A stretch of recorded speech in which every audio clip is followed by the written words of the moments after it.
আগামী নির্বাচন মোটেও সহজ হবে না, তাই মানুষের আস্থা অর্জন করে ভোটের মাধ্যমে জনরায় আনতে হবে। নেতাকর্মীদের প্রতি আহ্বান জানিয়েছেন বিএনপির ভারপ্রাপ্ত চেয়ারম্যান তারেক রহমান। বৃহস্পতিবার বিকালে বিএনপির দেশ গড়ার পরিকল্পনা কর্মসূচির কর্মশালায় ভার্চুয়ালি মাধ্যমে যোগ দেন তিনি। বলেন, প্রার্থী নয়, ধানের শীষে ভোট টানতে সবাইকে কাজ করতে হবে। আগামী নির্বাচন সামনে রেখে বিএনপির সপ্তাহব্যাপী দেশ গড়ার পরিকল্পনা শীর্ষক কর্মশালা রাজধানীর কৃষিবিদ ইনস্টিটিউশনে কর্মশালায় অংশ নেন সারা দেশ থেকে আগত বিএনপির নানা পর্যায়ে দায়িত্বশীল নেতারা, যেখানে লন্ডন থেকে ভার্চুয়ালি যুক্ত হয়ে দিক নির্দেশনা দেন বিএনপির ভারপ্রাপ্ত চেয়ারম্যান তারেক রহমান। সকল বিএনপির নেতৃবৃন্দ, আসসালামু আলাইকুম। এবারের নির্বাচন সহজ হবে না জানিয়ে নেতাকর্মীদের সতর্ক করেন তারেক রহমান। বলেন, ধানের শীষের বিজয় না হলে হুমকির মুখে পড়বে দেশ। যে এই যে নির্বাচনটা আগামী কয়েকদিন পরে হবে, আমি এক বছর আগে বলেছিলাম যে এই নির্বাচনটি আমরা যত সহজ ভাবছি, অ্যাকচুয়ালি নির্বাচনটি তত সহজ নয়।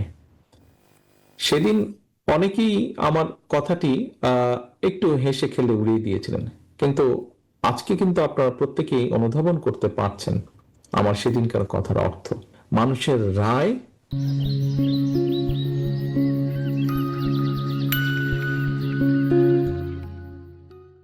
আপনার দলের পক্ষে, ধানের শীষের পক্ষে আনতে হবে নির্বাচনের দিন, ভোটের দিন।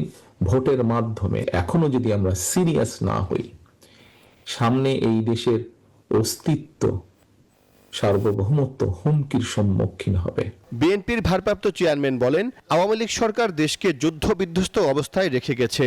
সেখান থেকে দেশকে এগিয়ে নিতে বাস্তবতার নিরিখে পরিকল্পনা গ্রহণ করেছে বিএনপি। দল যার হাতেই ধানের শীষ দিয়েছে না কেন, আপনি থাকবেন ধানের শীষের পক্ষে, আপনি থাকবেন ধানের শীষের সাথে, আপনি থাকবেন। প্রার্থী আসবে, প্রার্থী যাবে, প্রার্থী চেঞ্জ হবে, প্রার্থী পর্যায়ক্রমে ধানের শীষ রয়ে যাবে, দল রয়ে যাবে, আদর্শ রয়ে যাবে, পরিকল্পনা রয়ে যাবে দলের। তারেক রহমান অভিযোগ করেন, কোন কোন দল নির্বাচনে বিজয়ী হতে মিথ্যা কথা বলে বিভ্রান্তি তৈরি করার চেষ্টা করছে।